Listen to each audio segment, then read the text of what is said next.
Good evening and welcome back to Sports Talk ATL. I am Chase Earl, joined by Alex Lord. We got a lot of Falcons talk for you today. We have some crazy QB rankings that we're going to get in. Desmond Ridder, a little higher than most people expect from those people over at the 33rd team. And plus, they have guys like Tua and Brock Purdy, not even in the top 15 quarterbacks. We are going to discuss that at length. We're going to talk about Brandon Ayuk. There's some trouble brewing in paradise as the San Francisco 49ers lose in the Super Bowl for the second time in 4 years. But we're going to start off with the Falcons. And as the NFL free agency and the NFL draft approach, trust me, they'll be here in no time. What are the biggest needs outside of quarterback? Obviously, we've talked about quarterback at length. That's the number one biggest need. It has to get fixed. There's no if, ands, or buts about it. But outside of quarterback, Alex, what are the biggest needs for the Falcons in your mind? Funny enough, the most premium positions, or what, most people would consider the most important positions, all need to be addressed this offseason for the Falcons. Obviously, none of them are as pressing as quarterback. I mean, that goes without saying. No, we don't have to even talk about that. But wide receiver, Drake London needs a running mate. AJ Terrell, cornerback. AJ Terrell needs a running mate. And then edge rusher, Arnold Ebiketie needs a running mate. And then if you wanted to take it even a step further, the interior defensive line could use some depth. And the offensive line, particularly the tackles, could use some depth. If you told me you wanted to get a starting caliber tackle in there, I also wouldn't argue with you. So if you want to talk about, the needs, 4 of the 5, what most people would consider the most important positions in sport: pass catcher, somebody who can rush the passer, somebody who can defend the pass, and somebody who can protect the passer, are all needs for the Falcons. Yeah, I mean, the Falcons roster was improved last season, but a lot of those were one-year deals like Calais Campbell and Bud Dupree. So obviously the edge rusher, we talked about Calais Campbell potentially returning. That would be a huge deal, but you need multiple bodies at that position. Obviously, wide receiver, not even just wide receiver 2, wide receiver 3, 4, 5. After Drake London, I think there's only one Atlanta Falcons wide receiver under contract, so they need multiple bodies there. There's really not any position on the roster, as you said, that doesn't need, not just the main position. I mean, go look at safety. Yeah. I mean, is DeMarco Hellams the answer? I mean, this guy was a 7th round pick. Yes, he played well for a 7th round pick. He's probably best served as a backup. Richie Grant has obviously really struggled. Doesn't look like he's in the long-term plans for the Falcons. They definitely need another quarterback. Defensive line. There's really not a position where I'm like, yeah, they're 100%. And you could say this about a lot of teams.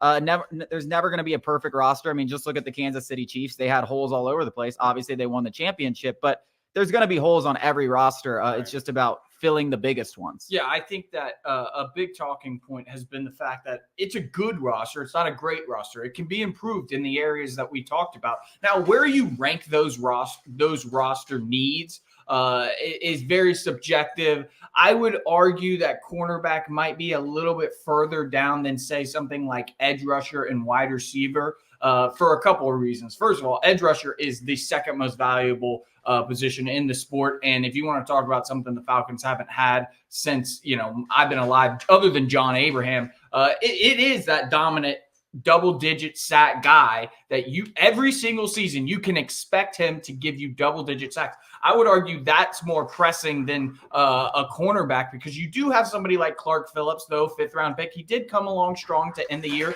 Typical rookie struggles, but I think that a lot of that can be quashed. D. Alford, Mike Hughes, Clark Phillips. Obviously, you'd like another starter in there opposite AJ Terrell, but wide receiver and edge rusher are 2 of the most important to me. And I just explained edge rusher. Obviously, wide receiver, Chase said, there's virtually nobody on the roster. I'm not talking about like guys we don't really know. Like literally there's nobody under contract with legitimate NFL experience.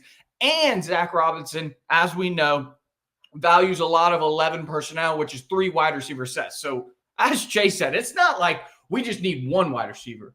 We need 3, 4, multiple wide receivers. Yeah, and we're not the Kansas City Chiefs. I know a lot of people. I saw a lot of people being like, "Oh, the Chiefs won with basically no wide receivers. They had Rashee Rice." We don't have Patrick Mahomes, and we don't have Travis Kelce or Andy Reid. I will say Kyle Pitts is a fantastic receiving wide receiver. Yeah. So yes, maybe you could almost include Kyle Pitts as maybe potentially that wide receiver 2 in a lot of sets. But regardless, they need to get multiple wide receivers, because as you said with Zach Robinson, they're going to run a lot of 3 wide receiver sets. Yeah, there's just not really an area on this Falcons roster that's set in stone.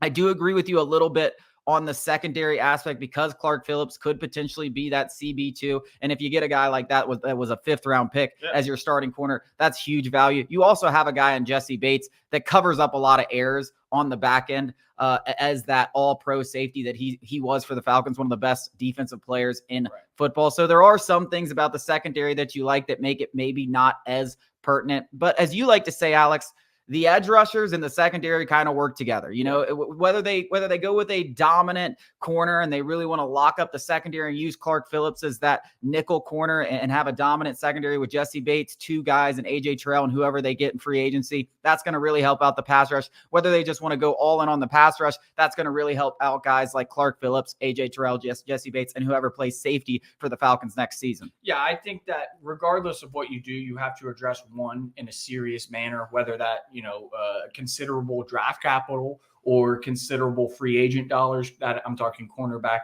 or an edge rusher. But in today's NFL, I mean, if you don't have 3 starting caliber cornerbacks, you're already at an immediate disadvantage. Pretty much everybody's base defense nowadays, that's just the defense that, you start with, is nickel personnel, which is 5 defensive backs, which would give you 3 cornerbacks.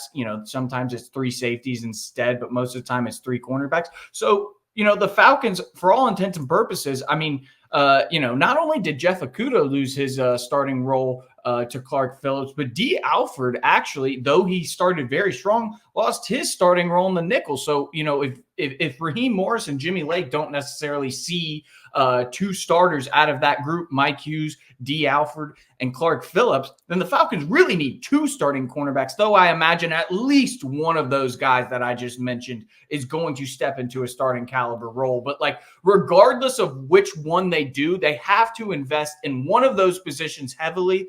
Considering AJ Terrell's contract extension is coming up, you would think it would be edge rusher, especially with the free agent class that's coming up. It's one of the most loaded edge rusher classes, free agents wise, that I've seen, I can remember in a very long time. I'm not just talking about the elite guys. I'm just talking about the breadth.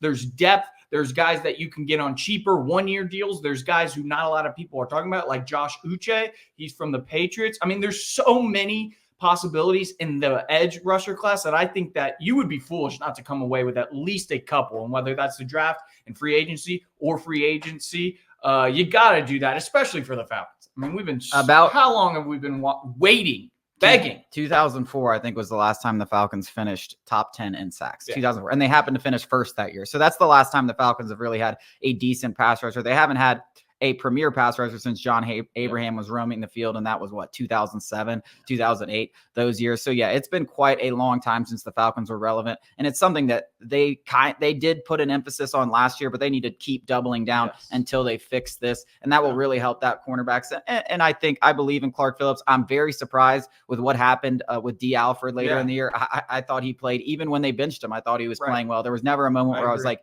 D. Alford's not playing well. I mean, you go look.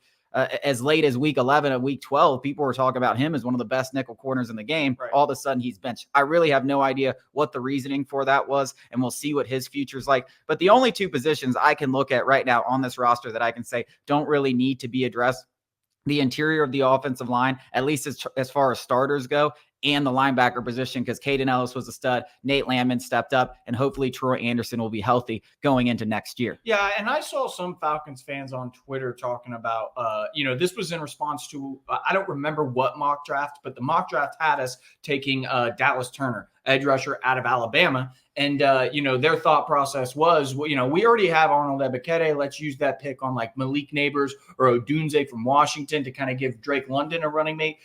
There's never been an NFL team that regretted taking another pass rusher in the history of football, or at least when it started going towards a passing style league, where they dang, we have too many pass rushers. So I do want to say it's just like pitching.